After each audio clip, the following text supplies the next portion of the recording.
చెప్పు జల్దీ చెప్పు మరి ఏకలవ్యుడు ఎలా విద్య నేర్చుకుంటాడు? సరే చెప్తున్నా విను. చూపుడు వేలు ఇంకా నడుమ వేలుతో బాణం ఎలా వేయాలో ద్రోణాచార్యుడు ఏకలవ్యుడికి నేర్పిస్తాడు. అలా పాండవ కౌరవులు వాళ్ళు వాళ్ళ విద్యలో నిపుణులవుతారు. ద్రోణాచార్యుడు వాళ్ళ జ్ఞానాన్ని పరీక్షించాలనుకుంటాడు. ఒక పక్షి బొమ్మను చూపించి చెట్టు పైన పెడతాడు. అందరి శిష్యులను పిలుస్తాడు. ముందుగా యుధిష్ఠిరుడిని పిలిచి, నీకు నేను ఇంకా సోదరులు కనిపిస్తున్నామా అని అంటాడు.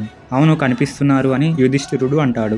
అలాగే మిగతా వాళ్ళను కూడా పిలిచి అడుగుతాడు. వాళ్ళు కూడా ఒకే సమాధానం చెప్తారు. అలాగే అర్జునుడిని పిలిచి అడుగుతాడు. కానీ అర్జునుడు ఇలా అంటాడు, నాకు ఎవరు కనిపించడం లేదు, ఆ పక్షి మాత్రమే కనిపిస్తుంది అని అంటాడు. అప్పుడు ద్రోణాచార్యుడు, సరే ఆ పక్షి శరీరం ఎలా ఉందో చెప్పు అంటాడు. దానికి అర్జునుడు, నాకు పక్షి శరీరం కనబడడం లేదు, కేవలం ఆ పక్షి తల మాత్రమే కనిపిస్తుంది అని అంటాడు.